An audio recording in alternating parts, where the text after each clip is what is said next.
आज हम इस वीडियो के माध्यम से अनपेड रिपोर्ट के बारे में जानेंगे। अनपेड रिपोर्ट के लिए सभी स्टाफ को अपना कैपिटल सेल्स ऐप का नया वर्जन अपडेट करना होगा। इसके पश्चात यहाँ होम स्क्रीन पे जो ब्रांच टैब है उस पर क्लिक करना होगा और फिर कलेक्शन रिपोर्ट वाले सेक्शन पे क्लिक करके अनपेड रिपोर्ट वाले सेक्शन पे क्लिक करना होगा।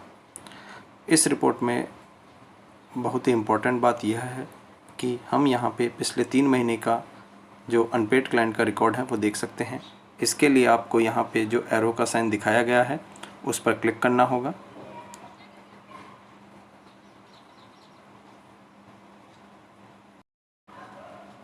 यहाँ पर जो भी क्लाइंट आपको बताए हैं वह बकेट वाइज दिखाए गए हैं, जैसे कि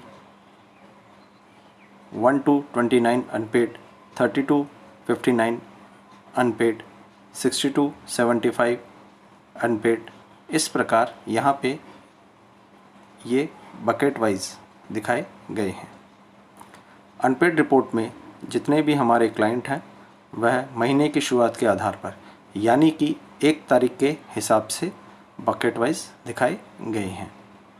इसका मतलब यह है कि अनपेड क्लाइंट यदि महीने की पहली तारीख में जिस भी बकेट में वह क्लाइंट दिखाई दे रहा है तो वह क्लाइंट किस्त डिपॉजिट होने तक उसी बकेट में दिखाई देंगे।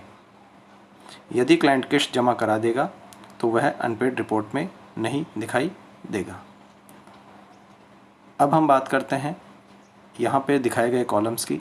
अनपेड वाले कॉलम के नीचे जो नंबर्स दिख रहे हैं, यदि आप इस पर क्लिक करेंगे तो यहाँ पे पूरे अनपेड क्लाइंट्स की जो रिपोर्ट है यानी कि अनपेड क्लाइंट्स उन्हें देख सकते हैं। जैसे ही हमने अनपेड वाले सेक्शन के नंबर्स पे क्लिक किया तो यहाँ पे कस्टमर आईडी, क्लाइंट का नेम, ब्रांच नेम और डीपीडी वाले कॉलम दिखेंगे। ध्यान रखिएगा, डीपीडी का अर्थ होता है डेज पास्ट ड्यू। यहाँ पर ये जो क्लाइंट दिखाए गए हैं हम आसानी से यह देख सकते हैं कि यह क्लाइंट कितने दिनों से डीपीडी में है, यानी कि इन्होंने अपनी जो ईएमआई का भुगतान करने में यह ईएमआई की ड्यू डेट से कितने दिनों में विफल रहे हैं। यदि आप इस क्लाइंट की डिटेल में जाना चाहते हैं तो यहाँ पे कस्टमर आईडी जो ब्लू कलर में दिखाया गया है इस पर क्लिक करके क्लाइंट डिटेल पेज पे जा सकते हैं।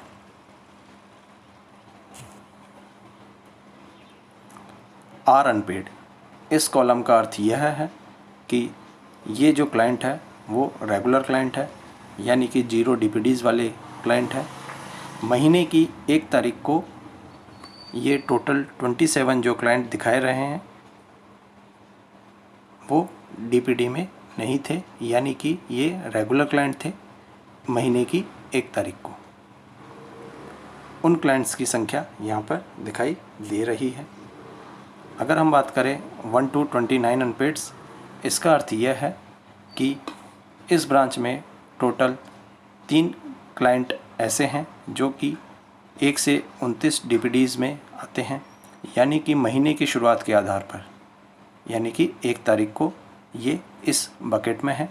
अब जब तक ये क्लाइंट अपने किस्त की राशि जमा नहीं करा देते तब तक वह इस अनपेड रिपोर्ट में दिखाई देंगे। जैसे ही ये किस्त जमा करा देंगे तो ये यहाँ से यानी कि अनपेड रिपोर्ट से बाहर हो जाएंगे। ठीक इसी प्रकार यहाँ पे आगे की जो बकेट्स है उसमें ये नंबर ऑफ़ क्लाइंट्स दिखाए गए हैं, जैसे कि 30 to 59 डीपीडीज़ अनपेड वाले क्लाइंट टोटल 22 हैं, 60 to 75 डीपीडीज़ अनपेड क्लाइंट टोटल 3 हैं, 76 to 89 अनपेड क्लाइंट टोटल 5 हैं, 90 to 119 अनपेड क्लाइंट टोटल 11 हैं और 190 प्लस अनपेड क्लाइंट 120 हैं। तो इस प्रकार हम यहाँ पर यह देख सकते हैं कि ये जो अनपेड क्लाइंट है उसे हम यहाँ पे देख सकते हैं। तो इस प्रकार आज हमने इस वीडियो के माध्यम से अनपेड रिपोर्ट के बारे में जाना है। धन्यवाद।